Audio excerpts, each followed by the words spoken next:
Capítulo 2. Cómo convertirse en un ser espiritual. Nacemos al mundo de la naturaleza. Cuando nacemos por segunda vez, es al mundo del espíritu.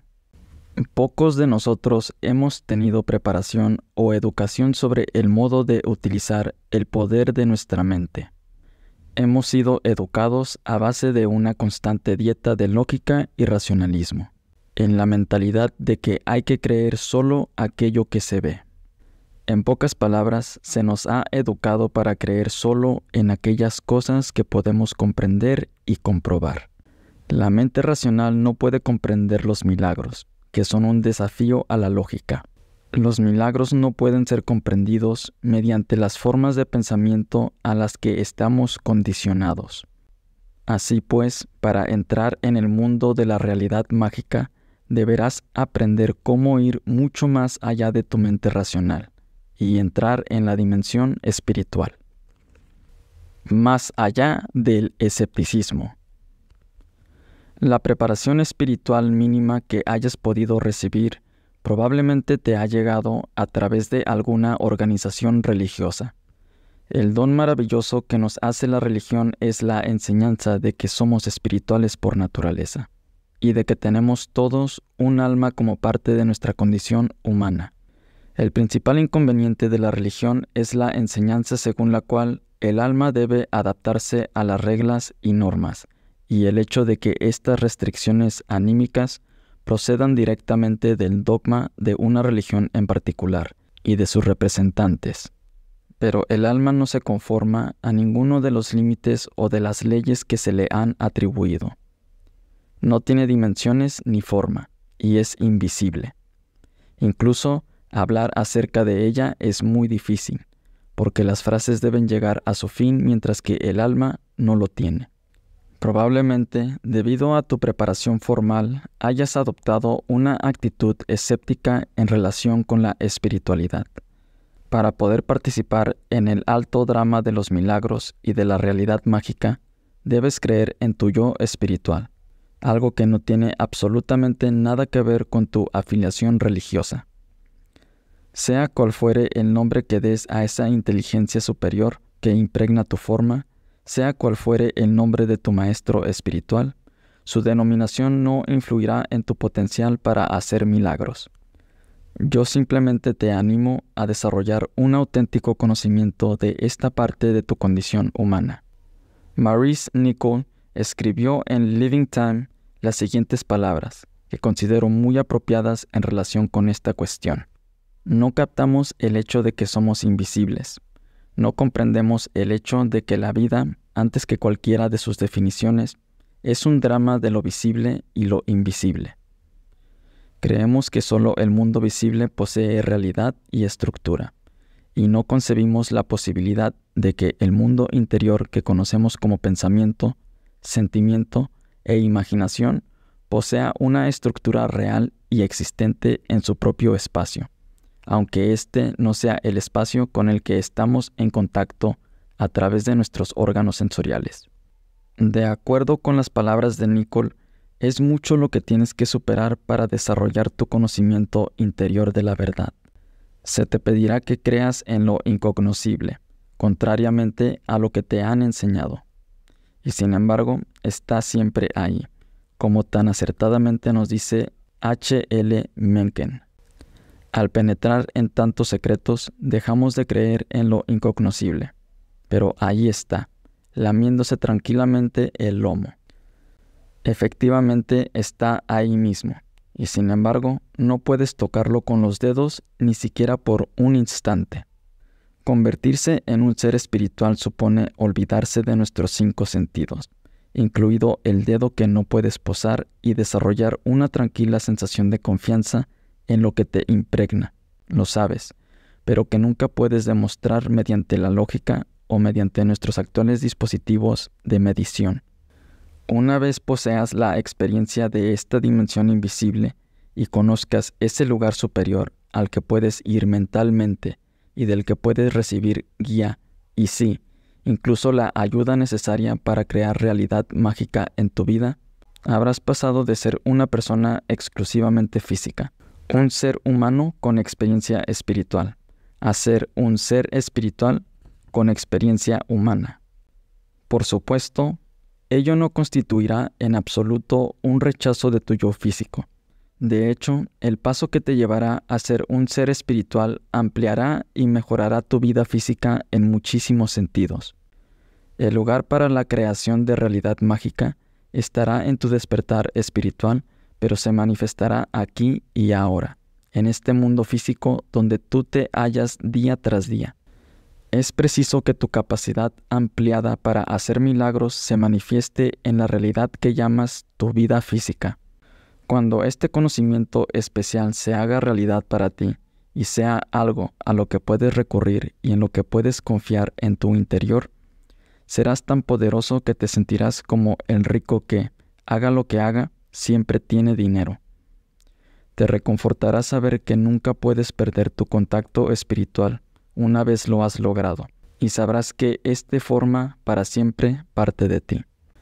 Del mismo modo que yo te pido aceptes este mundo invisible, cuya existencia conoces, pero que, como dice Nicole, no puedes identificar con tus sentidos, hay muchos y respetables miembros de la comunidad científica que se esfuerzan denonadadamente por intentar demostrar científicamente la existencia del alma. Aunque mi intención en este libro no es demostrar ni refutar nada desde el punto de vista científico. Unas palabras acerca de estos estudios te ayudarán a ponerte en movimiento en la dirección que lleva primero al ser espiritual y luego al ser físico, consecuencia de tu espiritualidad. En el fascinante libro Recovering the Soul, el Dr. Larry Dossey ofrece un cuadro completo de las pruebas que apoyan la teoría no local de la mente humana. Esta teoría dice que la mente humana no se limita a un cuerpo o a un cerebro, sino que de algún modo existe en el tiempo y en el espacio en concierto con el cuerpo físico. Esta visión no local de la mente abre enormes posibilidades. En palabras del Dr. Dossey, supongamos por un momento que pudiéramos demostrar que la mente humana no es algo local, que es en última instancia independiente del cerebro y del cuerpo físico, y que a modo de correlación trasciende el tiempo y el espacio. Esto, a mi modo de ver, ocuparía un lugar en importancia que iría mucho más allá de cualquier cosa que se haya descubierto, en el pasado o en la actualidad, acerca del organismo humano. Este descubrimiento pulsaría una esperanzadora cuerda acerca de nuestra naturaleza interior, una cuerda que se ha visto silenciada en una era científica. Fomentaría una nueva visión del ser humano, triunfante sobre la carne y la sangre. Anclaría de nuevo el espíritu humano del lado de Dios, en lugar de ponerlo del lado del azar, la casualidad y el deterioro. Espolearía a la voluntad humana llevándola hacia la grandeza y no hacia la conveniencia y el egoísmo. Y una vez más, podríamos recuperar algo que se ha visto en gran medida ausente en nuestra experiencia de los últimos tiempos, el alma humana. Esta idea del alma como algo atemporal y no local es realmente fascinante. Está siendo objeto de investigaciones por parte de científicos de diversas especialidades. Y yo estoy seguro de que pronto tendremos pruebas irrefutables de su ubicación no local. Imaginemos la diferencia que supondría una prueba semejante para nosotros en tanto que seres humanos.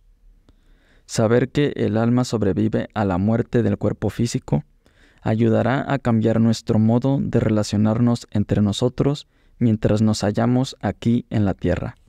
Afectará de manera drástica a nuestro ejercicio de la medicina, como señala el Dr. Dossey. El propósito último del moderno curador no sería ya impedir la muerte y el deterioro físico, puesto que estos perderían su estatus absoluto si la mente fuera, en última instancia, trascendente en relación con el cuerpo físico. Por otro lado, si la humanidad creyera realmente en la realidad de una mente no localizada, entrarían en juego unas bases totalmente nuevas para la conducta ética y moral que ofrecerían al menos la posibilidad de apartarnos radicalmente del modo de mente en que los seres humanos y las naciones-estado se han comportado desde siempre unos con otros, y además toda la premisa existencial de la vida humana se desplazaría hacia lo moral y lo ético, hacia lo espiritual y lo sagrado. Dentro de este contexto, te pido que procures con denuedo convertirte tú en un ser espiritual, ya que dentro de él es donde se conocen los milagros y la realidad mágica. Una vez hayas desarrollado el conocimiento interior de tu yo espiritual, no local, cualesquiera datos científicos externos carecerán de importancia. Sin embargo, a fin de ayudarte a superar tu falta de fe, he aquí unas cuantas opiniones de pensadores científicos contemporáneos sobre este tema. Robert Herman, científico, director ejecutivo de la Afiliación Científica Norteamericana y autor de The God Who Would Be Known, dice así: mires a donde mires en el campo de las ciencias, cada vez es más difícil comprender el universo sin Dios. Cuando se ven en la obligación de definir a Dios, teólogos y científicos se ponen extrañamente de acuerdo. Saben que de algún modo, en un mundo físico de causa y efecto, era necesario algo para que todo el conjunto se pusiera en marcha.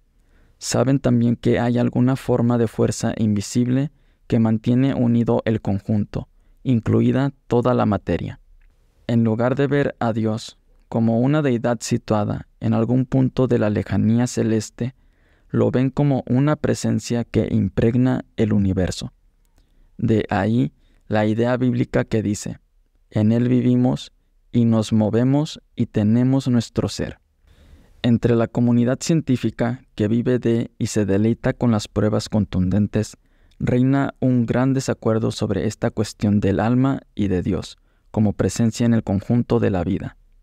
Y sin embargo, los científicos saben que existe algo en toda forma de vida que desafía a la lógica. Un corazón empieza a latir dentro del útero de una madre a las 6 o 7 semanas de la concepción. Y el proceso entero es un gigantesco misterio, incluso para nuestras mentes científicas más sutiles. Hace 40 años, la respuesta a la pregunta ¿cree usted en Dios? Era normalmente, claro que no, soy científico.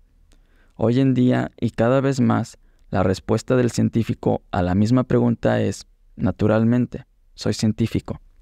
Los que se dedican a la nueva física de la mecánica cuántica están ahora empezando a demostrar lo que la metafísica, más allá de la física, había venido indicando durante siglos. Hay una conexión entre todos los seres, una fuerza invisible en el universo que impregna toda la vida.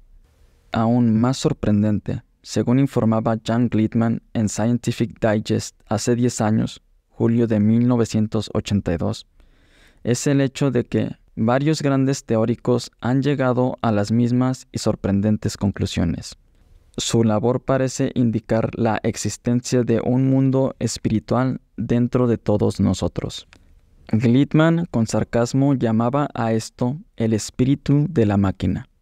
Es esta presencia dentro de todos nosotros, esta dimensión de nuestra condición humana que desafía a la medición y a las reglas de causa y efecto, la que sigue confundiendo a los científicos. Y sin embargo, muchos de ellos han llegado a la conclusión de que el alma, ese espíritu de la máquina, existe. El artículo de Glittman, titulado Scientists in Search of the Soul, Científicos en busca del alma, cita a muchos de los más respetados y distinguidos científicos de todo el mundo.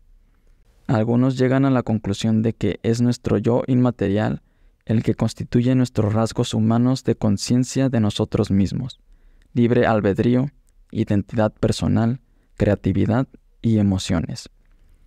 Indican que esa presencia invisible ejerce una influencia física sobre nosotros, y lo que es aún más sorprendente, que ese yo inmaterial sobrevive a la muerte del cerebro físico.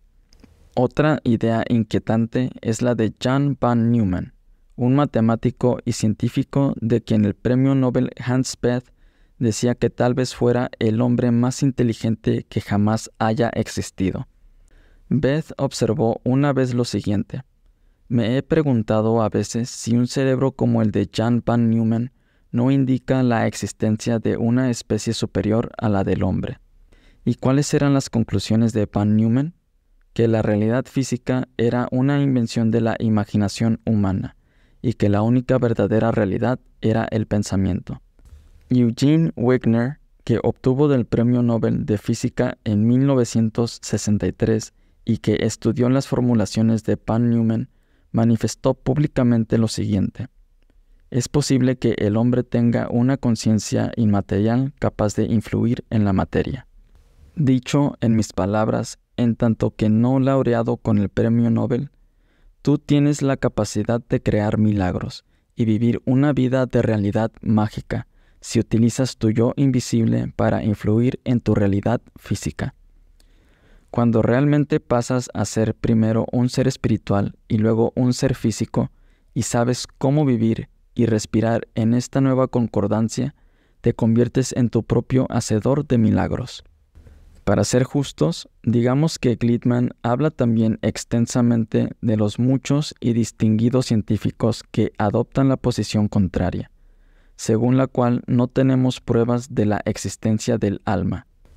Podemos ver en esas personas a miembros de la misma fraternidad que, a lo largo de toda la historia de que tenemos constancia, han declarado que no había pruebas, y así la vida microscópica no existe. Las máquinas voladoras son imposibles, y la Tierra no es redonda. Para mí, la existencia del alma no necesita de ninguna validación científica. Yo sé lo que sé acerca de mí mismo, y para mí la prueba está en mi propia experiencia. Los metafísicos y los poetas han expresado para mí verdades de especial relieve en relación con la cuestión de la existencia del alma. Escucha los Allegories of Innocence de William Blake. Ver el mundo en un grano de arena y el cielo en una flor silvestre. Tener el infinito en la palma de la mano y la eternidad en una hora. Nos vemos llevados a creer en una mentira cuando vemos con y a través de los ojos. Lo que nació en una noche para perecer en una noche, mientras el alma dormía en rayos de luz. ¡Qué magnífica visión! Tener el infinito en la palma de la mano. Efectivamente, nos vemos llevados a creer una gran mentira, que no somos más que estos cuerpos que envejecen. Blake nos recuerda, en cambio, que nuestra alma, nuestro ser espiritual, no muere ni nace, sino que es eterna y sin forma como un rayo de luz. Haz que ocupe un lugar destacado en tu pensamiento el hecho de que convertirse en un ser espiritual supone ser capaz de tocar nuestro yo interior y saber que constituye el secreto para nuestra capacidad última de convertirnos en hacedores de milagros. Este yo interior y sin forma es tu imaginación. Albert Einstein, en quien se unían las cualidades del poeta y del científico, resumió esto de manera soberbia. La imaginación es más importante que el conocimiento. Si examinamos las vidas de las personas que más han influido de entre quienes se han paseado por entre nosotros, descubriremos un hilo que las une a todas ellas. Se han puesto primero del lado de su naturaleza espiritual y solo luego del de su yo físico. Nuestros más grandes maestros. Todos nuestros grandes maestros, sin excepción, así como aquellos que han causado un impacto más grande sobre la humanidad, han sido seres espirituales. No estaban en modo alguno limitados por sus 5 sentidos. Todos los grandes maestros y doctrinas, como son el cristianismo, el budismo, el judaísmo, el islam, el sufismo y el confucianismo, nos han dejado un mensaje parecido.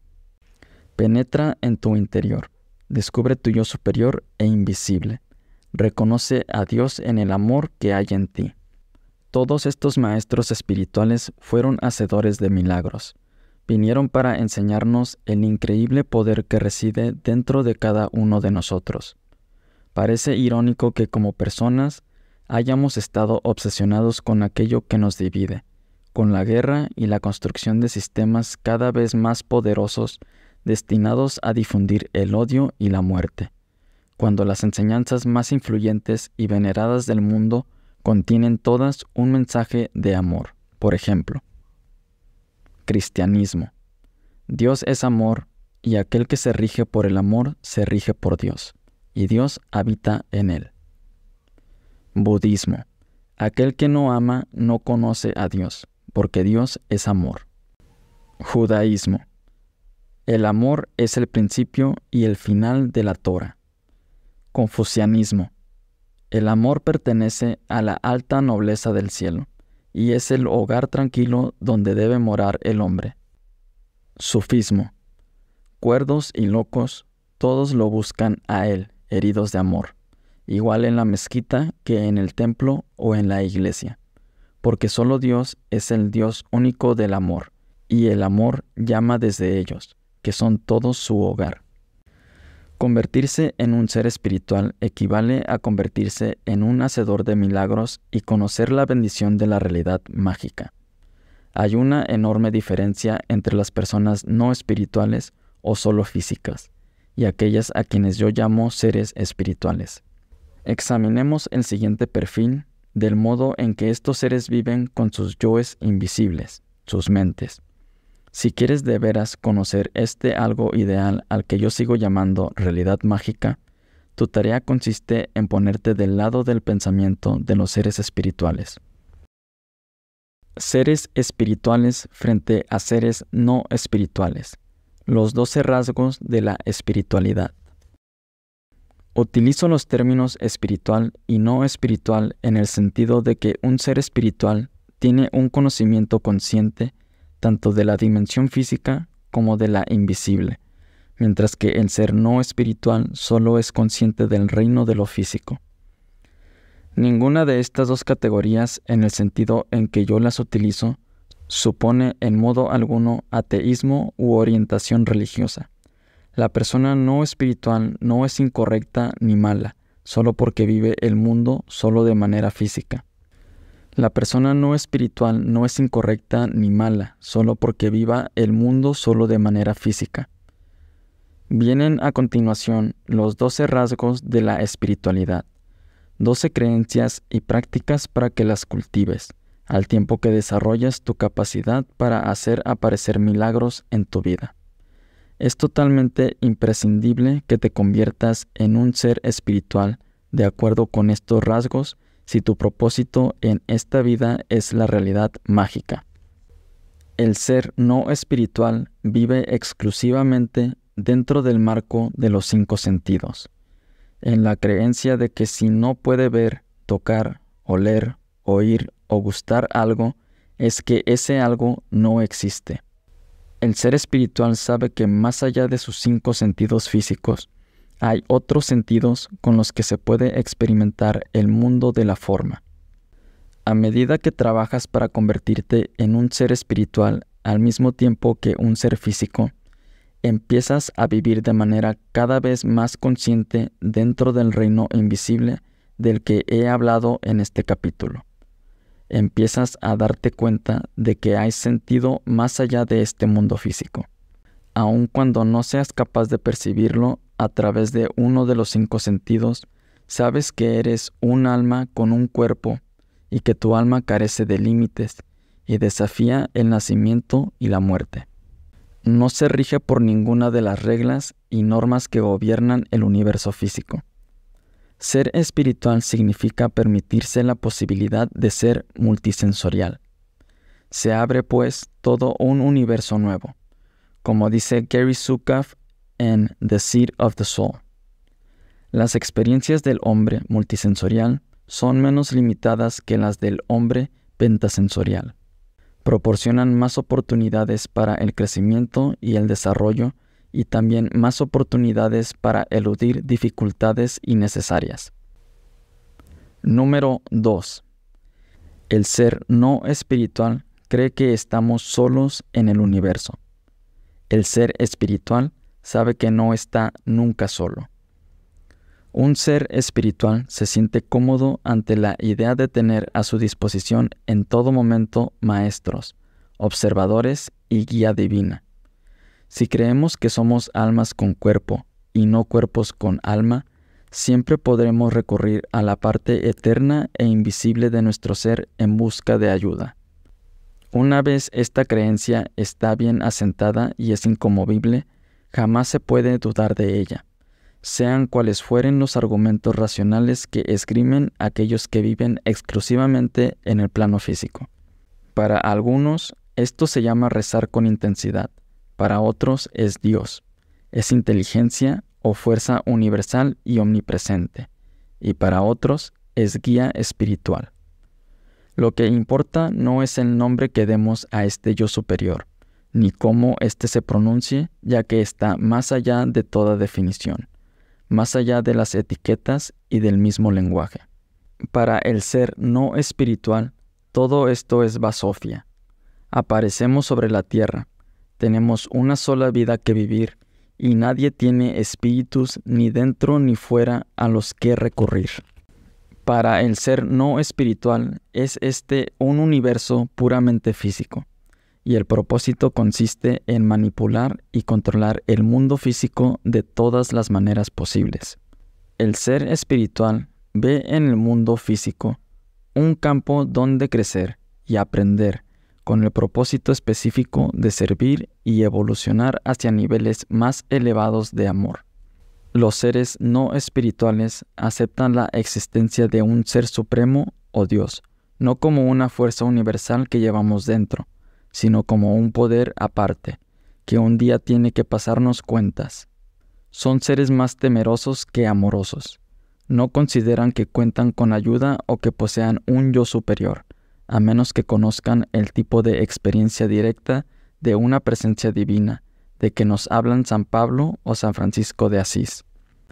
Los seres espirituales saben, a través de la experiencia personal de haber estado en contacto con su propia guía divina, que no están solos y que pueden recurrir a esa guía para llegar a hacer milagros en sus vidas. Número 3.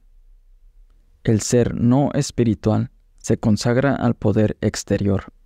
El ser espiritual se consagra a la adquisición de poder interior.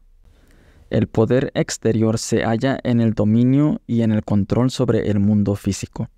Es el poder de la guerra y del poderío militar, el poder de las leyes y de las organizaciones, el poder de los negocios y de los juegos de bolsa. Es el poder de controlar todo cuando es externo a uno mismo. El ser no espiritual se consagra a este poder exterior. El ser espiritual, en cambio, se consagra a elevarse él y elevar a los demás a niveles cada vez más altos de conciencia y realización. El uso de la fuerza sobre otro no entra dentro de lo posible para este ser espiritual. No está interesado en acumular poder, sino en ayudar a otros a vivir en armonía y a experimentar la realidad mágica. Se trata de un poder del amor, de un poder que no juzga. No hay en este poder hostilidad ni ira. El fin está en capacitarse realmente para saber que se puede vivir en el mundo con otros que tengan diferentes puntos de vista y no tener necesidad de controlarlos o vencerlos para hacer de ellos sus víctimas. Un ser espiritual conoce el enorme poder que representa la capacidad de manipular el mundo físico con la mente. Una mente en paz, una mente centrada y no consagrada a hacer daño a los demás, es más fuerte que ninguna fuerza física del universo. Toda la filosofía de Aikido y de las artes marciales de Oriente se basa no en el poder exterior sobre el contrario, sino en convertirse en uno con esa energía externa a fin de eliminar la amenaza. Adquirir poder es el gozo interior de saber que la fuerza exterior no es necesaria para estar en armonía con uno mismo. El ser no espiritual no conoce otro camino. Hay que estar constantemente preparado para la guerra. Aun cuando los líderes espirituales, a los que a menudo rinden pleitesía, se manifiestan en contra de ese empleo del poder, el ser no espiritual es incapaz de ver otra alternativa. El auténtico poder consiste en rendirse a aquello que hay de amoroso, armonioso y bueno en nosotros, y no permitir la presencia de enemigos en nuestra conciencia. Se trata de una concordancia con el alma, una concordancia que es nuestra razón misma para estar aquí. Una vez no necesites ya dominar a los demás, adquirir más posesiones o controlar el entorno que te rodea, habrás desplazado tu interés desde el poder exterior al poder interior. Verás que el tener poder interior no te reduce en modo alguno al servilismo ni a ser víctima de los demás. Muy al contrario, verás que ni siquiera percibes a los demás como agresores potenciales. Rechazarás esas amenazas y de hecho ni siquiera las percibirás como tales. Además, la ausencia de la necesidad por tu parte de demostrar cuán grande es tu poder te dará la oportunidad de dar poder a otros. Cuando llegues a la etapa de dar, estarás en concordancia con tu propósito, y te hallarás en el punto desde el que puedes hacer milagros. No pedirás nada de los demás, no porque seas orgulloso u omnipotente, sino porque serás una luz para ti mismo.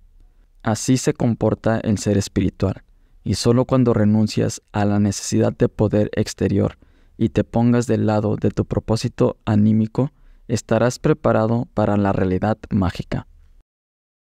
Número 4. El ser no espiritual se siente separado y distinto de todos los demás, un ser para sí mismo.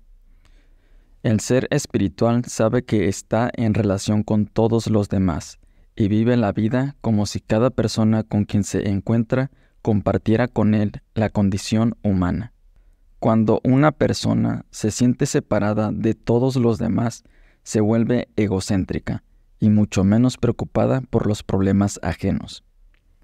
Quizás se compadezca de las personas que mueren de hambre en otra parte del mundo, pero en su vida cotidiana reaccionará así: no es problema mío. La personalidad separada, el ser no espiritual, está consagrada básicamente a sus propios problemas y a menudo siente que los demás se interponen en su camino o intentan conseguir lo que él desea, por lo que debe reducir al otro antes de que lo reduzcan a él. El ser espiritual sabe que estamos todos relacionados y es capaz de ver la plenitud de Dios en cada persona con la que establece contacto. Este sentimiento de conexión elimina gran parte del conflicto interior que experimenta el ser no espiritual, que juzga constantemente a los demás, los clasifica según su aspecto físico y su conducta, y luego busca cómo hallar el modo de ignorarlos o aprovecharse de ellos para su propio beneficio. El hecho de estar relacionados elimina la necesidad de conflicto y confrontación. El saber que la misma fuerza invisible que fluye por su interior fluye a través de todos los demás, permite al ser espiritual atenerse realmente a una conducta recta. El ser espiritual piensa: el modo en que trato a los demás es esencialmente el modo en que me trato a mí mismo, y viceversa. El significado de ama a tu prójimo como a ti mismo está claro para el ser espiritual, mientras que es considerado como una tontería por el ser no espiritual. No es posible el juicio negativo cuando nos sentimos relacionados con todos los demás. El ser espiritual sabe que con sus juicios no puede definir a los demás, sino solo definirse a sí mismo en tanto que persona que juzga. La investigación en el campo de la cuántica subatómica revela la existencia de una conexión invisible entre todas las partículas y todos los miembros de una especie determinada. Esta unidad se está demostrando en notables descubrimientos científicos. Los hallazgos muestran que la distancia física, lo que consideramos espacio vacío, no impide una conexión por parte de fuerzas invisibles. Evidentemente, existen conexiones invisibles entre nuestros pensamientos y nuestras acciones. No negamos este hecho, aun cuando esa conexión sea impermeable a nuestros sentidos. El ser no espiritual no puede realizar este salto, pero el ser espiritual sabe que esa fuerza invisible lo pone en relación con todos los demás, y por lo tanto trata a todos los demás como si fueran parte de sí mismo. Es una cuestión de conocimiento. El ser no espiritual sabe y actúa como si fuera una isla, separado y distinto de los demás, sin relación con ellos. El ser espiritual conoce la verdad que hay en estas famosas líneas de Jan Dani. Ningún ser humano es una isla cerrada en sí misma, sino que todo hombre es una parte del continente, un pedazo de tierra firme. Si un terrón de tierra es arrastrado por el mar, Europa se ve disminuida, igual que si se tratara de un promontorio, igual que si se tratara de la mansión de tus amigos o de tu propia mansión. La muerte de todo hombre me disminuye, porque yo tengo que ver con la humanidad. No preguntes, pues, nunca por quién doblan las campanas, doblan por ti. No es posible una mejor descripción del ser espiritual, que se ocupa desde luego de la humanidad y vive su vida cada día de acuerdo con ello. Dicho llanamente, los milagros y la realidad mágica no están al alcance de aquellos que se creen islas en el mar de la humanidad. Número 5.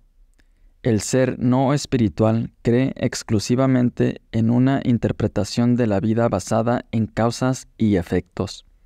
El ser espiritual sabe que hay un poder superior que actúa en el universo, más allá de una simple relación de causa y efecto.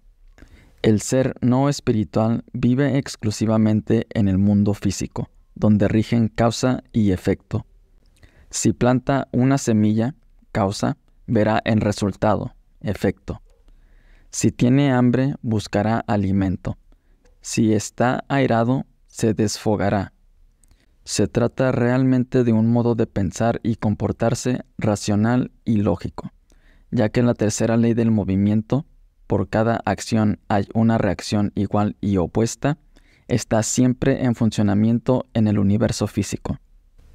El ser espiritual va más allá de la física de Newton y vive en un reino totalmente distinto. Sabe que los pensamientos salen de la nada y que en nuestro estado onírico, una tercera parte del total de nuestra vida física, donde nos hallamos en un estado de pensamiento puro, causa y efecto no desempeñan ningún papel. En el estado onírico podemos tener 40 años en un momento determinado y 12 al momento siguiente. Podemos subir a un coche y volar por encima de nuestro hogar de la infancia. Toreau resumió muy bien esa experiencia con esta provocativa observación. Yo no sé distinguir entre la vigilia y el sueño. ¿Acaso no vivimos siempre la vida que imaginamos vivir? Así, el ser espiritual sabe que los pensamientos no están sujetos a las leyes de la física clásica y que con nuestros pensamientos creamos la realidad. Cuando se vive puramente de acuerdo con las leyes de causa y efecto, no se puede esperar crear milagros, porque los milagros y la realidad mágica están más allá de la lógica de la física. Los milagros tienen su origen en el poder de nuestra mente, y de este modo, causa y efecto son sustituidos por una creencia en los efectos resultantes de lo que llamamos nada o vacío. Nuestros pensamientos y creencias son milagros en sí mismos, y las únicas herramientas que tenemos para procesar este mundo físico.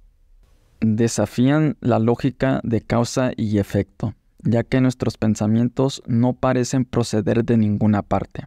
Así pues, nuestra capacidad para hacer milagros tiene también su origen en ese lugar divino de la nada. Cuando se necesita una explicación de causa y efecto, se es incapaz de entrar en el mundo de la realidad mágica. Nuestros pensamientos, al igual que todos los sonidos que proferimos, proceden del vacío silencioso, y nuestra capacidad para hacer milagros es un poder que tiene su origen en el espacio vacío y silencioso de nuestro auténtico ser. Número 6. El ser no espiritual está motivado por el logro, el rendimiento y las adquisiciones. El ser espiritual está motivado por la ética, la serenidad y la calidad de vida. Para el ser no espiritual, lo importante es aprender con el fin de subir en el escalafón, avanzar y adquirir posesiones. El propósito del deporte es la competición. El éxito se mide por etiquetas externas como la posesión, el rango, las cuentas corrientes y las recompensas. Estas cosas que forman parte importante de nuestra cultura y no son desde luego de despreciar, no constituyen, sin embargo, el eje en torno al cual se mueve la vida del ser espiritual. Para el ser espiritual, el éxito se alcanza poniéndose del lado del propio propósito, que no se mide por el rendimiento ni por las adquisiciones. El ser espiritual sabe que estas cosas externas entran en su vida en cantidades suficientes y que llegan como consecuencia de una vida con propósito. El ser espiritual sabe que vivir con un propósito supone servir con amor. La Madre Teresa, que ha pasado muchos años de su vida cuidando de los demás desposeídos de entre nosotros, en los arrales de Calcuta, definía así el propósito en For the Love of God. El fruto del amor es el servicio, que es compasión activa. La religión no tiene nada que ver con la compasión. Lo que importa es nuestro amor a Dios, ya que hemos sido todos creados con el único propósito de amar y ser amados. La realidad interior y exterior del ser espiritual se experimenta de este o parecido modo. No es necesario convertirse en un santo que cuida de los desheredados para ser espiritual. El ser espiritual sabe que apareció aquí sin nada material y que se irá del mismo modo. Lo único que puede hacer, por tanto, es dar de lo que tiene en este instante metafísico que llamamos su vida, su paréntesis en la eternidad.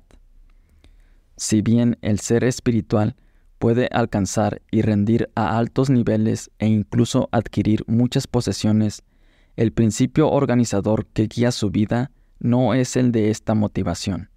En el centro de su ser está el vivir de una manera ética, moral y serena, en concordancia con un propósito espiritual.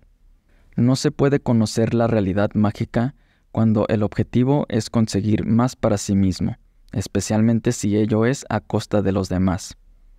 Cuando experimentes una sensación de serenidad y calidad en tu vida y sepas que es tu mente la que ha creado ese estado, sabrás también que de ese estado mental surge la magia capaz de hacer milagros. Número 7. El ser no espiritual no tiene un lugar en su conciencia para la práctica de la meditación. El ser espiritual no puede imaginar la vida sin ella. Para el ser no espiritual, la idea de mirarse tranquilamente hacia adentro y estar sentado solo durante un periodo de tiempo, repitiendo un mantra, vaciando la mente y buscando respuestas en concordancia con el yo superior, bordea la locura. Para esta persona, las respuestas se buscan trabajando duro, luchando, perseverando, fijándose metas, alcanzando esas metas para luego fijarse otras y compitiendo en un mundo salvaje. El ser espiritual conoce el enorme poder de la práctica de la meditación. Sabe que la meditación le vuelve más alerta y le capacita para pensar con mayor claridad. Conoce el efecto muy especial que tiene la meditación en el alivio del estrés y de la tensión.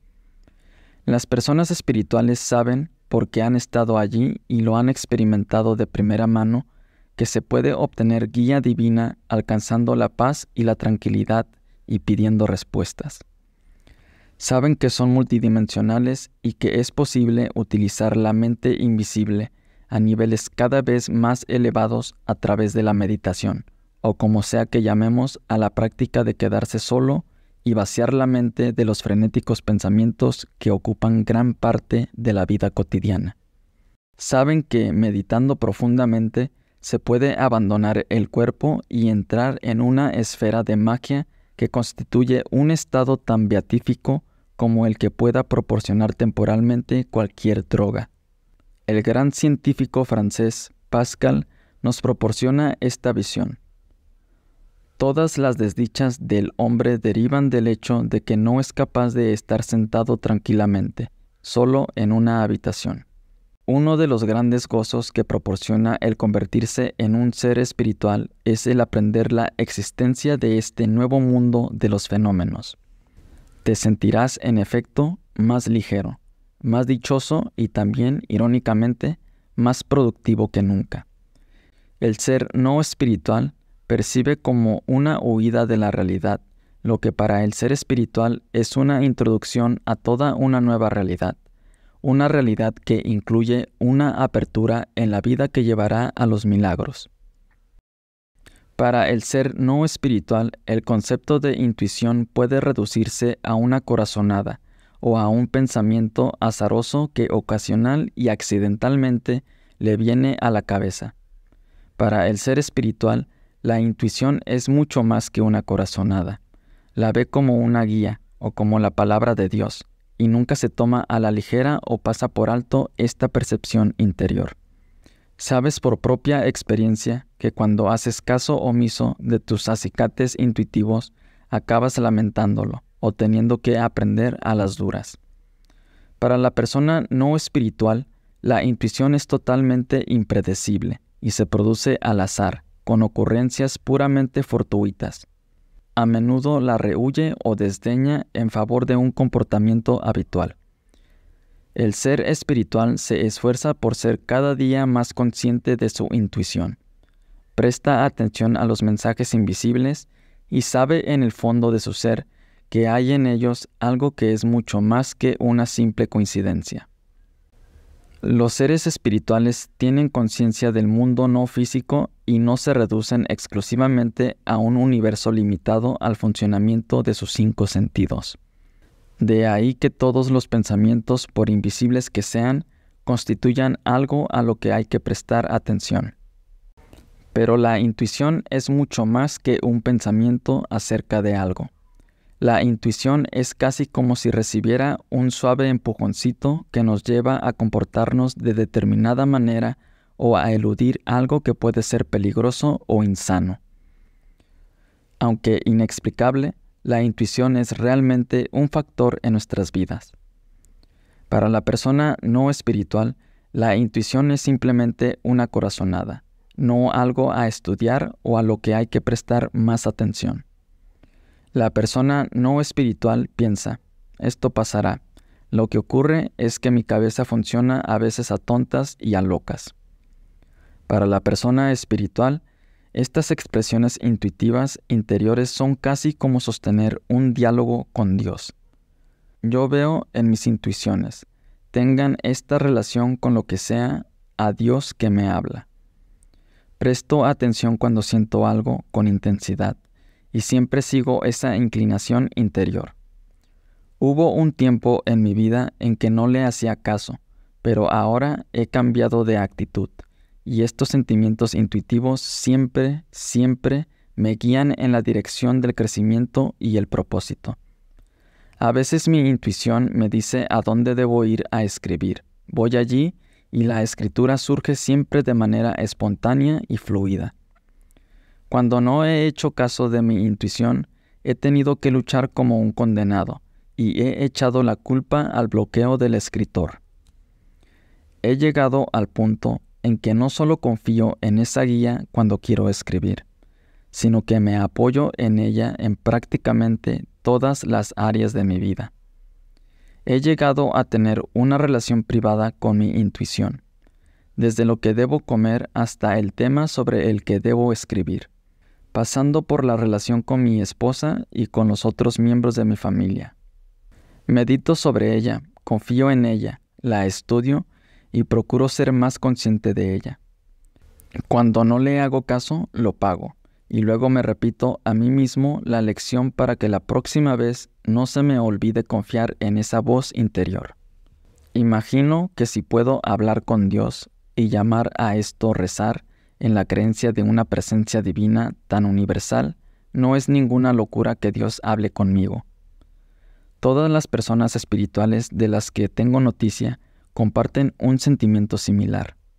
La intuición es una guía llena de amor, y esas personas son lo bastante prudentes como para no despreciarla. Número 9. El ser no espiritual odia el mal y está decidido a erradicar lo que cree malo. El ser espiritual sabe que todo aquello que odia y combate le debilita, y que todo lo que defiende, todo lo que apoya, le da fuerza.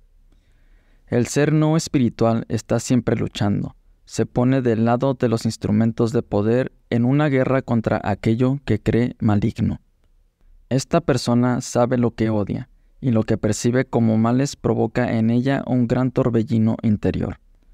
Gran parte de su energía, tanto mental como física, está consagrada a lo que percibe como malo o malsano.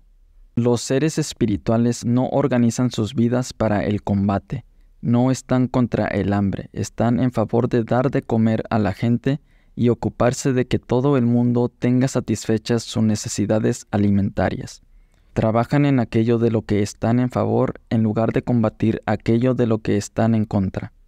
Luchar contra el hambre solo debilita al que combate y le provoca ira y frustración, mientras que trabajar para que la población esté bien alimentada da poder a la persona. Los seres espirituales no están contra la guerra, sino por la paz, y dedican sus energías a trabajar para la paz. No hacen la guerra a las drogas o a la pobreza, porque las guerras requieren guerreros y combatientes y no es así como se solucionan los problemas. Los seres espirituales están en favor de una juventud bien educada, que sepa cómo estar eufórica, vital y alegre sin necesidad de recurrir a sustancias externas. Trabajan en esta dirección, la de ayudar a los jóvenes a conocer el poder de sus propios mente y cuerpo. No luchan contra nada. Cuando combates el mal utilizando los métodos del odio y la violencia, pasas a formar parte del odio y la violencia del mal, por muy justa que creas tu posición. Si toda la gente del mundo que está contra el terrorismo y la guerra cambiara de perspectiva y pasara a apoyar la paz y trabajar para ella, el terrorismo y la guerra se verían eliminados. Por cada $1 que gastamos en la paz, gastamos 2,000 en la guerra. En el conjunto del planeta gastamos aproximadamente $25 millones cada minuto en industria bélica y en aumentar nuestra capacidad para matar, mientras que en ese mismo minuto y cada minuto de cada día, 40 niños aproximadamente mueren de hambre. Es como si cada 10 minutos se estrellara un Boeing 747 cargado de niños y matara a todos los pasajeros. ¿Cuánto cuesta dar de comer a 40 niños? ¿Quién va a dar marcha atrás a estas significativas estadísticas? ¿Los habitantes espirituales de nuestro planeta o los no espirituales? Por muy convencidos que estemos de que estas cosas son irreversibles, contribuimos al problema en tanto optamos por ser combatientes en lugar de personas que saben lo que defienden y cuál es su propósito aquí en la tierra, en este breve periodo de tiempo, y trabajan para dar oportunidades aún viendo que son muchos los que hacen otra cosa. De algún modo, las prioridades están claras. Los seres espirituales no se ponen del lado del odio, se consagran con fe a lo que defienden y trasladan esto a la acción. Los seres espirituales mantienen sus ideas de amor y armonía frente a cosas que les gustaría ver cambiar. Todo aquello que combatimos nos debilita. Todo aquello que defendemos nos da fuerza. A fin de poder hacer aparecer milagros, debes concentrarte totalmente en aquello que defiendes. La realidad mágica se producirá en tu vida cuando hayas eliminado el odio que puede haber en ella, incluso el odio que sientas contra el odio. Número 10. La persona no espiritual no tiene ningún sentido de responsabilidad en relación con el universo y no ha desarrollado, por lo tanto, una veneración por la vida. El ser espiritual siente por la vida una veneración que alcanza a la esencia de todos los seres. Como dice Zukaf, el ser no espiritual cree que nosotros somos conscientes y el universo no. Cree que su existencia terminará con esta vida y que no es responsable ante el universo. El ser no espiritual se ha vuelto arrogante. El ser espiritual se comporta sin perder de vista el Dios que existe en toda forma de vida, y tiene un sentimiento de responsabilidad frente al universo. Respeta con fervor esta vida y el hecho de poseer una mente con la cual puede procesar el universo físico. Ese temor reverencial le lleva a mirar hacia afuera, a la vida y al entorno, con un sentido de apreciación y veneración, a comprometerse con la vida misma a un nivel más profundo que el del simple mundo material. Para el ser espiritual, debemos acercarnos a los ciclos de la vida como representantes del infinito, con una deferencia que honre realmente la vida. Es el suyo un enfoque delicado y amable hacia todo cuanto existe en nuestro mundo, un reconocimiento de que la Tierra misma y el universo más allá de ella poseen una conciencia, de que nuestra vida, de alguna manera invisible, está relacionada con toda la vida actual y pasada. La inteligencia invisible que impregna toda forma es parte de nosotros, y así, sentir veneración por toda forma de vida es saber que hay un alma en todo. Esa alma merece ser honrada. La persona espiritual es consciente de la necesidad de no tomar de la tierra más de lo necesario, y de restituirlo de algún modo al universo para aquellos que habitarán el planeta después de ella. La capacidad de hacer milagros surge de una fuerte veneración por toda forma de vida, incluida la nuestra, y por ello, para conocer la realidad mágica, hay que aprender a pensar y a actuar de un modo congruente con nuestro ser espiritual y reverente. Número 11. El ser no espiritual se encuentra lleno de resabios, hostilidad y necesidad de venganza. En el corazón del ser espiritual no hay espacio para estos impedimentos a los milagros y a la realidad mágica. El ser espiritual sabe que todos los maestros espirituales han hablado de la importancia del perdón. He aquí algunos ejemplos sacados de nuestras principales enseñanzas religiosas. Judaísmo. Lo más hermoso que puede hacer un hombre es olvidar el mal. Cristianismo. Pedro se acercó entonces a él y dijo: Señor, ¿cuántas veces tendrá que pecar mi hermano contra mí y yo perdonarlo? ¿Acaso 7 veces? Y Jesús le dijo: Te digo que no 7 veces, sino 70 veces 7. Islam. Perdona al criado 70 veces al día. Sijismo. Allí donde hay perdón, está presente Dios. Taoísmo. Recompensa el agravio con bondad. Budismo. El odio jamás disminuye por el odio, solo disminuye por el amor. He aquí una ley eterna. Para el ser espiritual es esencial ser capaz de actuar de acuerdo con las palabras. No podemos profesar una fe determinada y luego comportarnos de manera incongruente con sus enseñanzas. El perdón es un acto del corazón. Si llenas tu yo interior e invisible de amargura y deseo de venganza hacia los demás, no quedará en él espacio para la armonía y el amor necesarios para experimentar la realidad mágica en tu vida. De una postura de odio hacia los demás saldrá más odio y falta de armonía. Es evidente que no se pueden manifestar milagros en ninguna área de la vida cuando se está inmerso en una negatividad tan grande como son el odio y el deseo de venganza hacia una persona o una cosa. Perdonar a los demás es el componente esencial de una de las oraciones más citadas de la religión cristiana. Perdónanos nuestras deudas, así como nosotros perdonamos a nuestros deudores. El ser espiritual sabe que esto no son simplemente palabras vacías para recitar en un ritual antes de acostarse. Constituyen, en efecto, un ingrediente necesario para convertirse en un ser espiritual. Número 12. El ser no espiritual cree que hay limitaciones reales, y aunque pueda haber pruebas de la existencia de los milagros, las ven como acontecimientos fortuitos que viven algunos afortunados. El ser espiritual cree en los milagros y en su propia capacidad única para ser guiado con amor y conocer un mundo de realidad mágica. El ser espiritual sabe que los milagros son muy reales.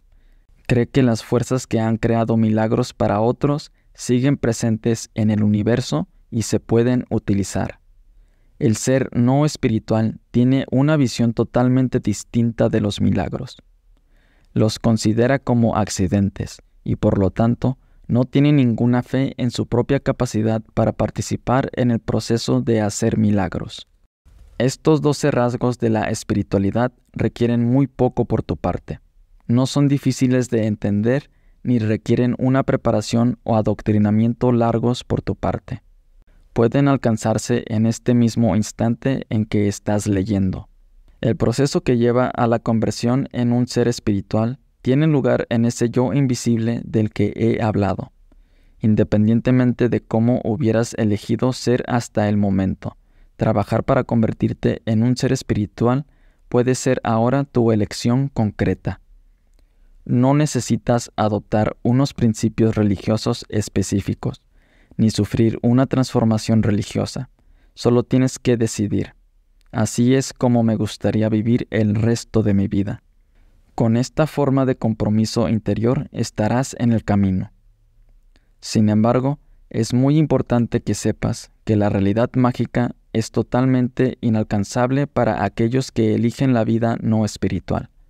La capacidad de hacer que sucedan milagros es básicamente el resultado del lado en el que te alinees, del modo en que decidas utilizar tu mente y de la fe que tengas en tu capacidad para utilizarla de modo que ello incida en el mundo físico.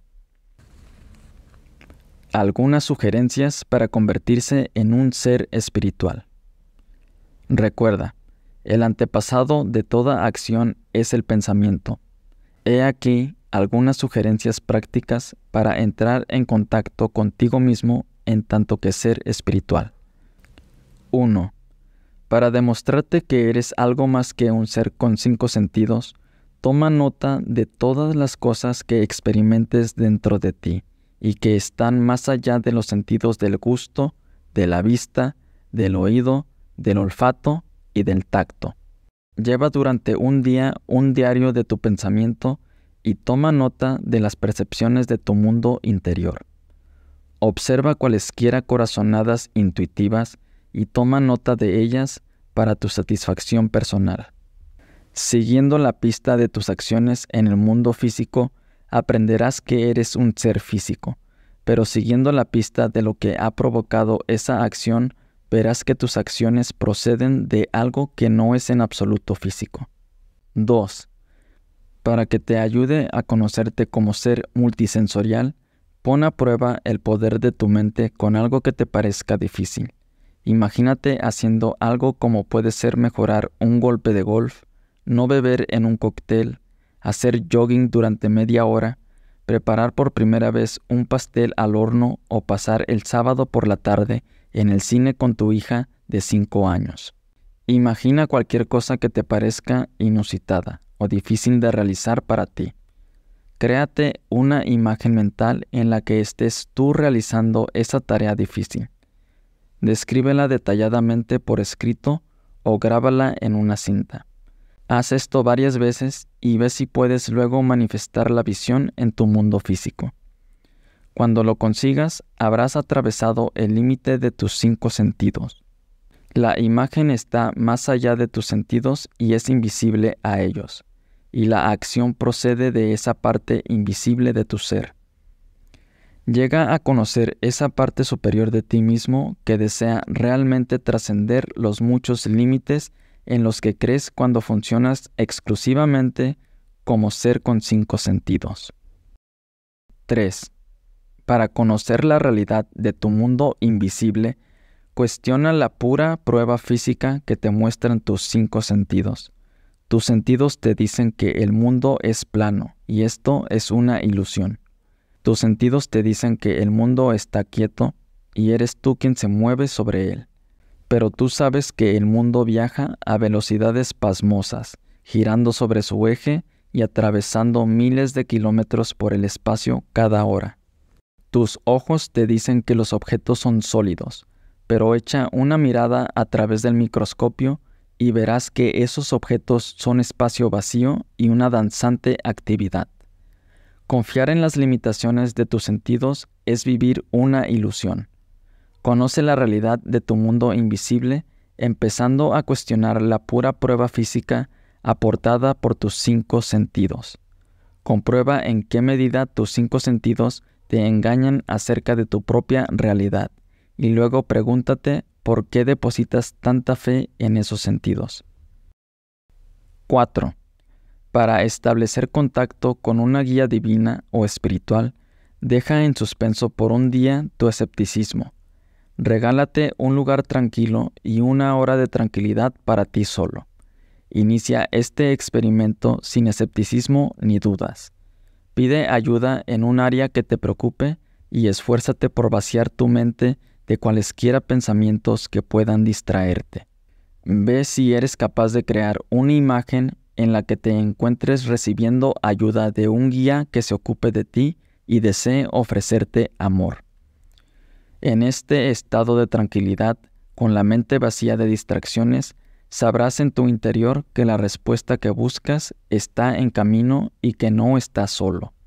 Debes saberlo y sentirte a ti mismo recibiendo esa ayuda.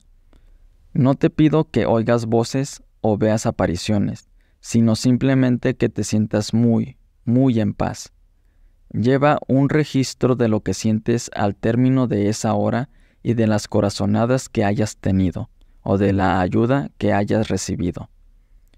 Puedo garantizarte que si haces de esto un hábito regular, empezarás a acudir a ese mágico lugar interior de manera regular, y recibirás la guía que antes se mostraba tan evasiva. Adelante, pruébalo. No es preciso que le cuentes a nadie lo que intentas hacer. Estarás estableciendo un contacto directo con tu yo interior, con esa inteligencia divina que te acompaña siempre por mucha resistencia que se le ofrezca. Para conectar con esa dimensión invisible que llamamos muerte, sigue la pista de tus sueños durante un breve tiempo, en especial de esos sueños en los que estabas en presencia de alguien que formó parte de tu vida, pero que ahora ya no está.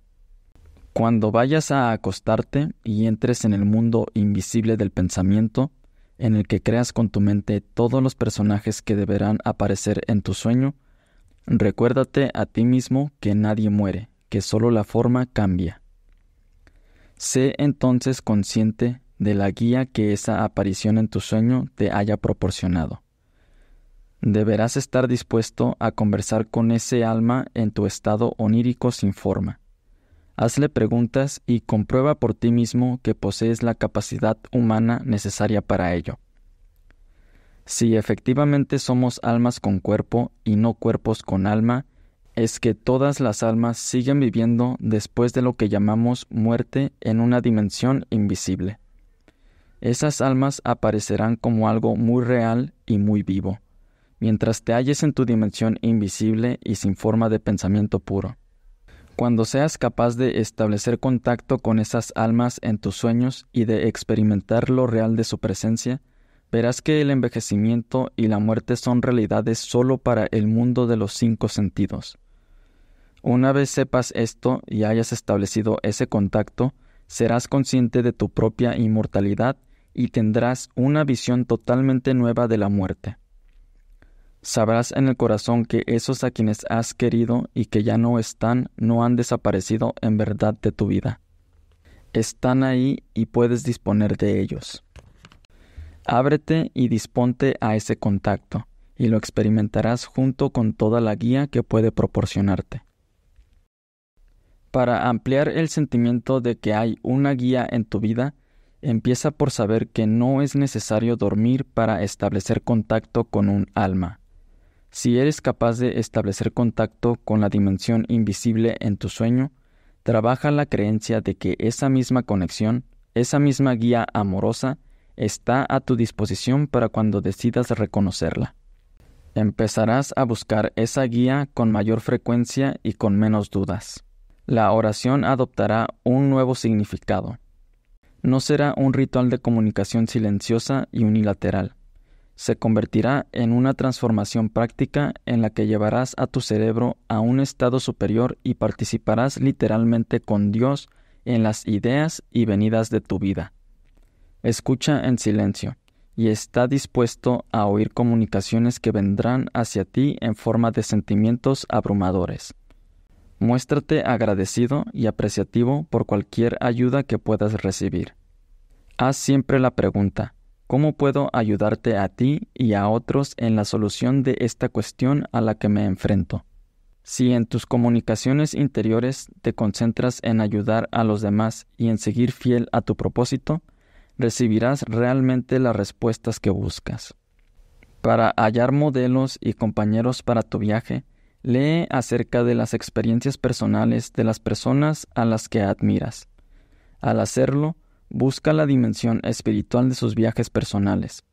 Hallarás invariablemente que las personas a las que más admiras suelen entrar en sí mismas en momentos de dificultad y han recibido en su momento la guía y la ayuda que buscaban. Los grandes científicos manifiestan a menudo sentir una especial conexión espiritual con guías interiores en el curso de sus carreras. La mayoría de autobiografías muestran que las personas de gran éxito atribuyen ese éxito al establecimiento de una conexión con una parte superior de sí mismos, y a que han sentido la presencia de una ayuda divina en momentos muy angustiosos de su vida. Ya sean estos héroes, atletas, escritores, sacerdotes, astronautas, músicos, artistas, hombres de negocios u otra cosa. Prácticamente todos los líderes realmente inspirados en su campo han alcanzado un punto en su vida en el que se sentían guiados. Sabían que no estaban solos y empezaron a confiar en la guía divina para alcanzar niveles que no creían poder conseguir de otro modo. Una vez sepas que la mayoría de personas que alcanzan los niveles más elevados de éxito en sus campos profesionales han sentido eso mismo, no te resultará tan trabajoso admitírtelo a ti mismo, e incluso lo buscarás. Pronto, como yo, saldrás a la luz pública. En cuanto a aquellos que consideren esto absurdo y exagerado, dales tu amor y concéntrate en tu propósito. Su camino actual es el escepticismo, como lo fue el mío y el tuyo. Queda en paz. Para aprender nuevos modos de relacionarte con los demás, examina tu conducta hacia aquellas personas de tu vida a quienes sientes la necesidad de dominar o controlar. Ya se trate de la esposa, de los niños, de los colegas, de los empleados, de las secretarias, del personal de servicio, etc. Procura poco a poco relacionarte con ellos de manera distinta, mirando más allá de su forma física hasta ver en ellos la plenitud de Dios. Es este un gran ejercicio para pasar a una conciencia espiritual, ya que no habrá en ti la necesidad de controlar, juzgar o dominar. Por el contrario, estarás intentando otorgar poder a aquellos a quienes antes veías como subordinados tuyos. Una vez empieces a ver más allá de la forma física de quienes te rodean, empezarás a entrar en relación con esa misma fuerza invisible que fluye a través de ti y de ellos. Yo empecé a hacer esto con mis hijos hace muchos años. Intento ver los afectuosos pensamientos que hay detrás de sus acciones, ver más allá de sus rostros y de sus pequeños seres para contemplar el alma que albergan dentro de su cuerpecito. Cuando desaparece en mí la necesidad de tener poder y control, doy poder a mis hijos para que controlen ellos sus propias vidas, y veo en ellos lo que en realidad son, pequeñas almas con cuerpo, que también tienen una finalidad por la que están aquí.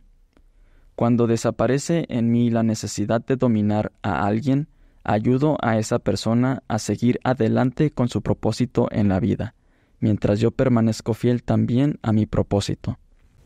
Para practicar una vida que no esté consagrada al control, intenta ayudar a alguien a hacer algo por sí mismo en lugar de lo que hacías antes, darle instrucciones sobre el modo de hacerlo.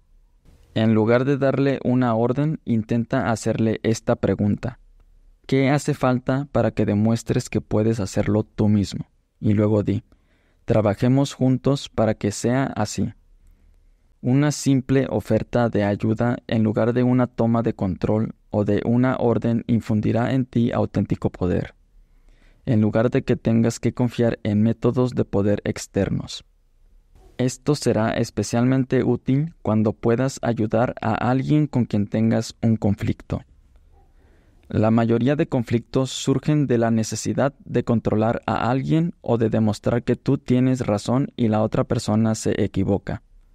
Si eres capaz de renunciar a la necesidad de este control, así como a la necesidad de tener razón solo por una vez en tu sesión privada de práctica, serás capaz de otorgar crédito a la otra persona de manera irrepetible.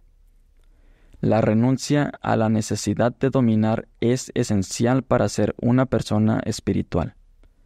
Sustituye la búsqueda de poder externo por un auténtico y genuino poder, cuál es la capacidad de dar poder a otros para que tomen el control de sus propias vidas. Para demostrarte que no estás solo, imagínate conectado por hilos invisibles a todo el mundo con quien te encuentres. Verás que cuando te desplaces hacia la derecha, aquellos a quienes estás conectado se desplazan también hacia la derecha. Cuando empujes, se tambalearán. Así pues, cuando te encuentres con otra persona, imagina esa conexión.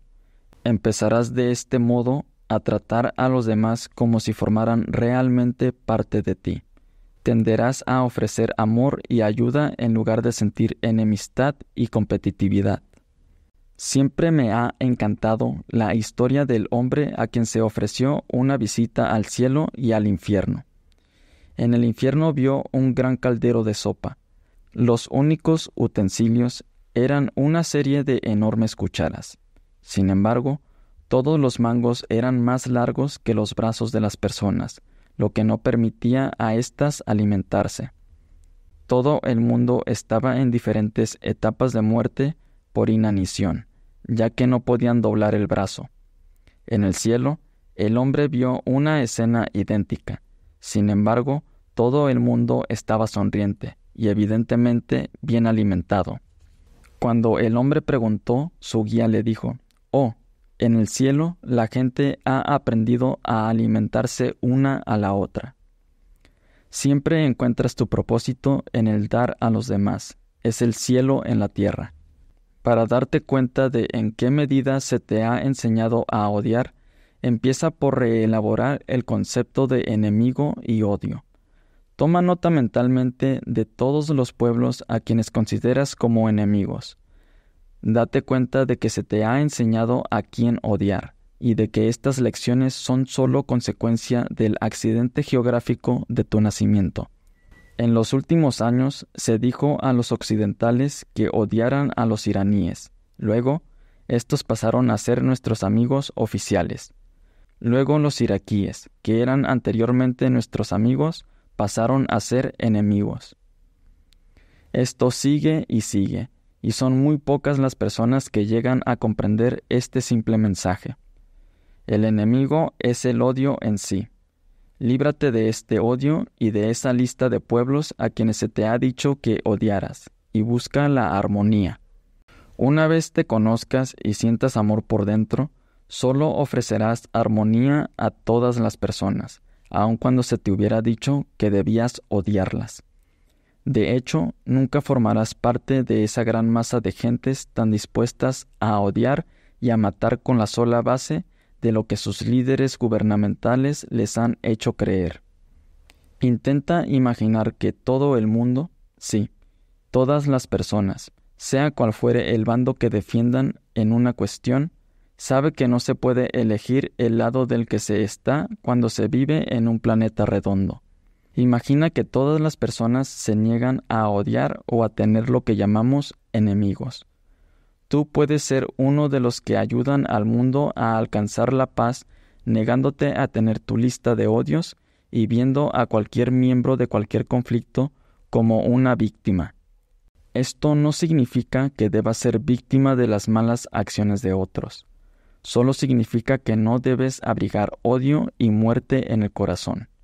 Debes entender que estamos todos relacionados. Cuando prodigas ira y odio, no solo estás dañando a tu supuesto enemigo, sino a ti mismo y a toda la humanidad. Si este mensaje te turba, recuerda que constituye la base de todas las religiones y que ha sido alentado por todos los maestros espirituales desde el comienzo de la historia escrita. Para ponerte en contacto con el universo no físico, familiarízate con el concepto de la nada. Tus pensamientos proceden del espacio vacío y silencioso de tu mente, de la nada a un pensamiento. A partir del silencio, emites de repente un sonido, efecto sin causa en el sentido puramente físico. Date un tiempo de contacto con este fenómeno de la nada. Intenta vaciar tu mente de pensamientos y luego observa mientras estos surgen. Una vez sepas que hay una dimensión más allá del mundo de la forma que no obedece a las leyes del movimiento, podrás aceptar el mundo inmaterial. Debes demostrarte de algún modo que puede crearse cualquier cosa a partir de la nada, y que esto, de hecho, ocurre constantemente.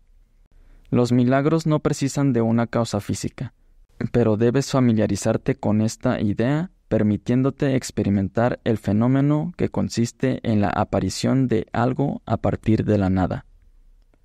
Podrás lograr esto cuando te des cuenta de que tú mismo eres en realidad y casi en tu totalidad espacio vacío. Examinando tu cuerpo con un microscopio de alta potencia, podrás ver que tu cuerpo físico no es más que partículas separadas por espacio vacío. Con un microscopio aún más potente descubrirás que esas partículas están a su vez subdivididas en otras partículas que fluctúan separadas por un espacio. Visto desde una perspectiva distinta, casi todo cuanto consideras tu cuerpo físico es espacio vacío. Así pues, tu mente constituye una gran lección en lo que hemos venido en llamar la nada. Familiarízate con este concepto de la nada y te hallarás en un lugar desde donde puedes crear milagros. Sigue la pista de tus pensamientos durante una parte del día y recuérdate que no tienen nada que ver con lo que llamas causa y efecto. ¿De dónde vienen? Una vez te familiarices con esta idea, serás capaz también de ver milagros procedentes de ese mismo lugar. Para ponerte en contacto con tu yo inmaterial, apártate del mundo físico durante un breve periodo de tiempo. Si te es posible, practica la inmersión en un depósito de privación sensorial, en el que perderás todo contacto con tus sentidos y experimentarás solo la nada de tu mente. Si no tienes acceso a una instalación semejante, en tu lugar de residencia, entonces, tranquilamente, dentro de tu mente, libérate de cada uno de tus sentidos en este ejercicio. Sin tacto, sin gusto, sin oído, sin vista, sin olfato. Cuando te hayas liberado de estos sentidos, como ocurre todas las noches al dormir, observa lo que le ocurre a tu cuerpo. Cuanto más te sea posible librarte de tu dependencia del cuerpo a través de tu mente omnisciente y todopoderosa, menos utilizarás tu estado físico como medio de evaluar tu vida. Se llama a esto entrar en contacto con el auténtico yo, el yo invisible, y constituye la clave para convertirse en un ser espiritual. Para concentrarte en el propósito y no en los resultados, haz que tu mente, tu cuerpo y tu alma se hallen unidos en el propósito en el momento de tu actividad. 6 millones de personas juegan al tenis todos los días en Norteamérica. 3 millones de ellas no ganan. ¿Significa esto que hay todos los días 3 millones de perdedores? En todas tus actividades, detente un instante y pregúntate, ¿por qué hago esto en realidad? Verás que en resultado, ganar, la recompensa, es tan fugaz como los momentos en que participas en esa actividad. Atente al propósito en todas tus actividades en lugar de concentrarte en la recompensa final. Las ganancias o las pérdidas llegarán de todos modos, pero verás que viajas con el piloto automático puesto. Aunque por un rato estés parado, acabarás accediendo automáticamente a un nivel superior. Deslígate del resultado de tus acciones y paradójicamente tu nivel de rendimiento aumentará. Para librarte de la preocupación por cosas insignificantes, replantéate tu actitud en relación con las posesiones. Haz un inventario de cuánto posees. ¿Hay en ese inventario algo por lo que estarías dispuesto a morir? Piensa ahora en tus valores, en tus ideales y en tus seres queridos, y hazte la misma pregunta. Tú sabes cuáles son tus prioridades, todas ellas relacionadas con lo que piensas y crees, y no con lo que posees. Deslígate de esas posesiones y da un propósito a tu vida, lo cual equivale a hacer que los pensamientos y acciones diarios de tu vida vayan encaminados hacia aquello que te importa. Deslígate de esas posesiones y da un propósito a tu vida, lo cual equivale a hacer que los pensamientos y acciones diarios de tu vida vayan encaminados hacia aquello que te importa de verdad. Estás aquí por un motivo, que no es el de acumular un montón de cosas materiales. Viniste aquí sin esas cosas y pronto te irás sin ninguna de ellas. Lo que perdurará es el modo en que hayas servido a tus ideales y a aquellos con quienes has entrado en contacto. Sé fiel a ese propósito y verás cómo automáticamente empiezas a dar un enfoque espiritual a tu vida. Para conducirte en un plano espiritual, empieza por vivir de día en día haciendo hincapié en la ética y no en las normas. Haz un inventario de todas las normas que con tanto fervor sigues. En lugar de intentar conducirte de acuerdo con las normas de otro, procura tener un día ético para ti. Basa toda tu conducta, incluidos la comida, el vestido, el trabajo, la vida hogareña y todo lo que hagas ese día en la ética y no en las normas. Pregúntate qué es lo que debes hacer desde un punto de vista moral y afectivo, teniendo en cuenta tu propósito y no qué dicen las normas. De este modo, tu conciencia se alejará de los resultados y se encaminará hacia el propósito. Ten en cuenta que algunas de las conductas humanas más despreciables han tenido lugar en nombre de esta idea. Solo sigo las leyes. Las leyes decían que los negros debían sentarse en la parte trasera del autobús. Las leyes decían que las mujeres no podían votar y las leyes decían que estaba bien poseer una metralleta. La gente que vive de acuerdo con una ética se ha apartado de esas normas arcaicas que solo crean víctimas. Tú debes hacer lo mismo. Por un día, deja a un lado las normas y vive éticamente. Digan lo que digan estas normas. Para estar más en paz contigo mismo y con el mundo, tómate un rato de tranquilidad y soledad al día durante una semana. Esto es de una importancia extrema y probablemente te resulte difícil. Yo te animo a que te hagas este maravilloso regalo al mismo tiempo que te regalas un billete para la realidad mágica. El mejor momento es a primeras horas de la mañana, después de una rápida ducha y antes que los demás se levanten. Tómate media hora de soledad. Entra plácidamente en tu interior y tranquiliza tu mente.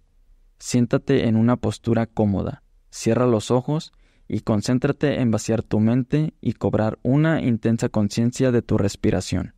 Pronto observarás que te embarga la paz, y aun cuando no consigas nada más, comprobarás que ello te ayuda enormemente a reducir el estrés y la tensión de tus días. Si sigues este y alguno de los consejos de los que hablaré en el siguiente capítulo, te garantizo absolutamente, sin lugar a dudas, que descubrirás una parte de ti mismo que te proporcionará toda la amorosa guía que puedas necesitar en cualquier área de tu vida. Más que ninguna otra cosa, la meditación romperá la ilusión de separación. Para favorecer tu intuición y cultivarla al mismo tiempo, trata esos acicates interiores que surgen en tu mente como invitados bien recibidos en lugar de decir que no son nada más que corazonadas fortuitas. Intenta hacer una pausa durante el próximo episodio intuitivo. Trate esto de lo que trate y toma nota mentalmente de lo que está ocurriendo.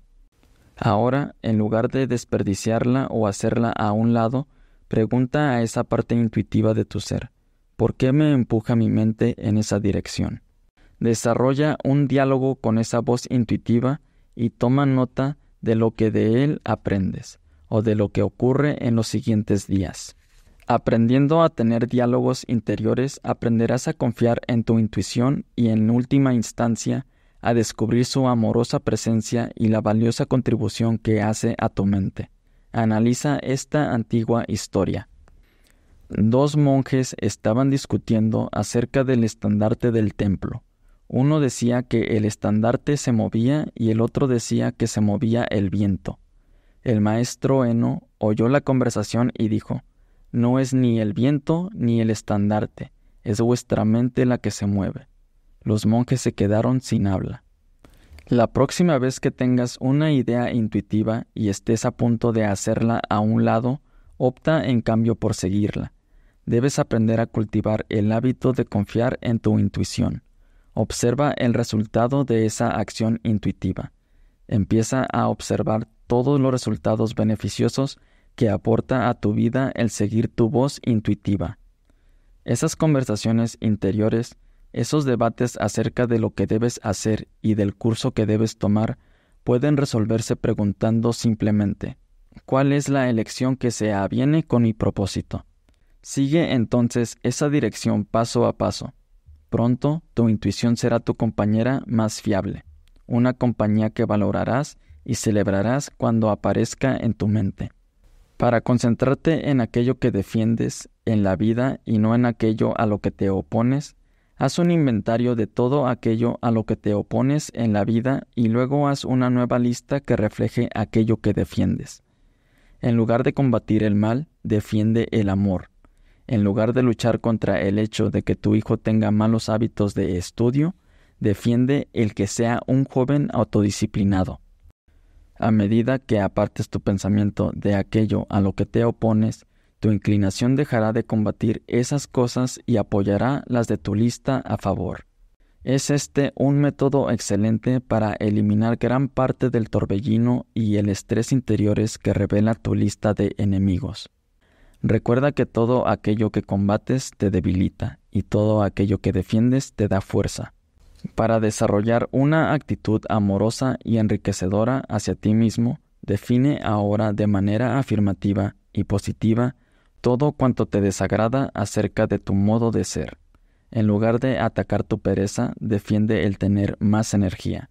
Defendiendo tu energía, tomarás acciones para corregir tu pereza.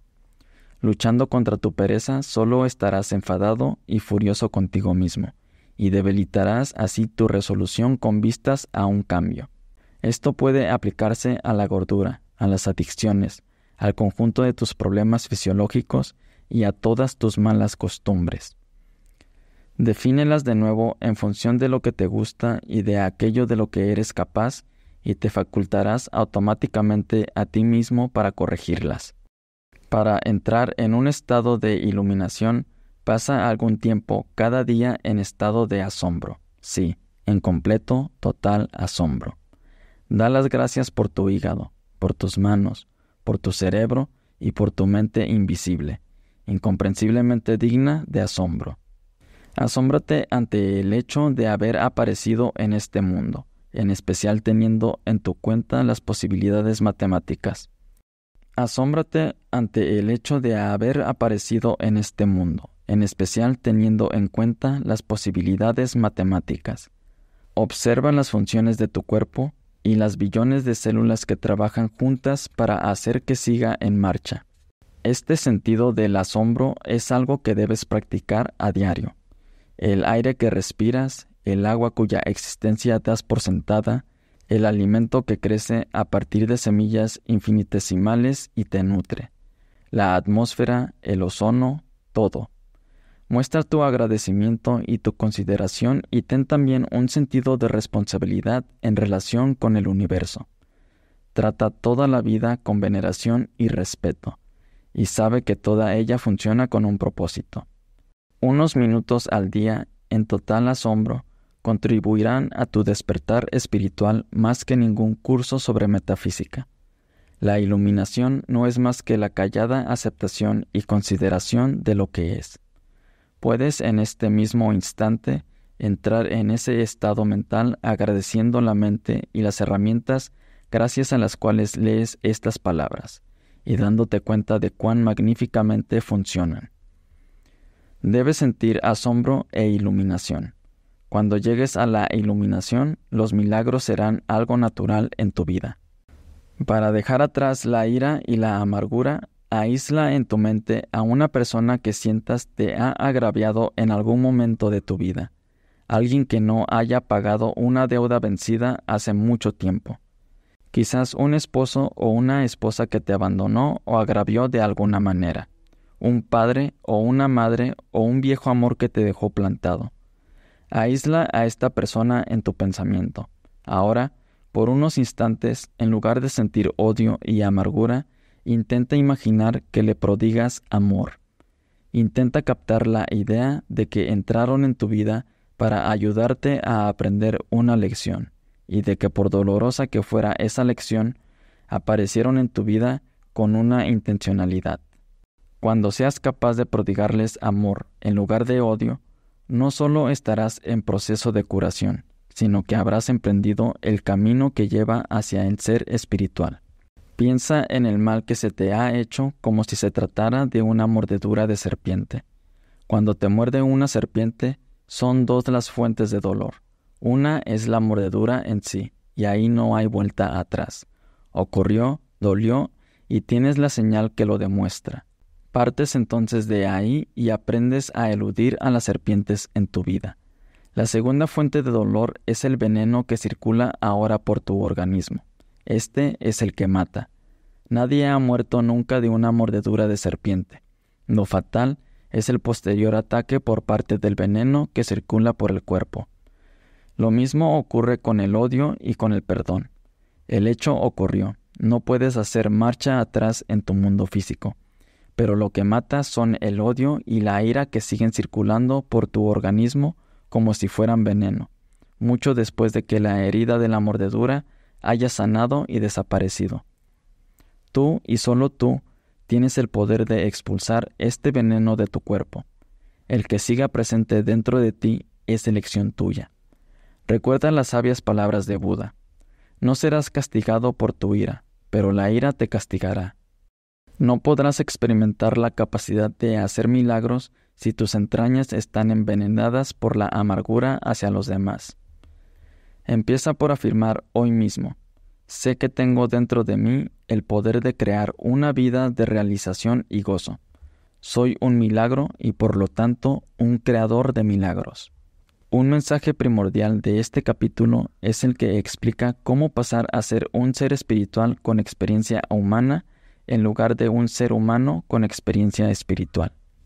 Este capítulo puede también resumirse en las palabras de un hombre sencillo que recorrió el país a comienzos del siglo XX propagando la sabiduría popular. He aquí lo que nos recordaba a todos Will Rogers. Vive de tal modo que no te avergüence ofrecer el oro de la familia al chismorreo de la calle. Un buen consejo espiritual, ciertamente.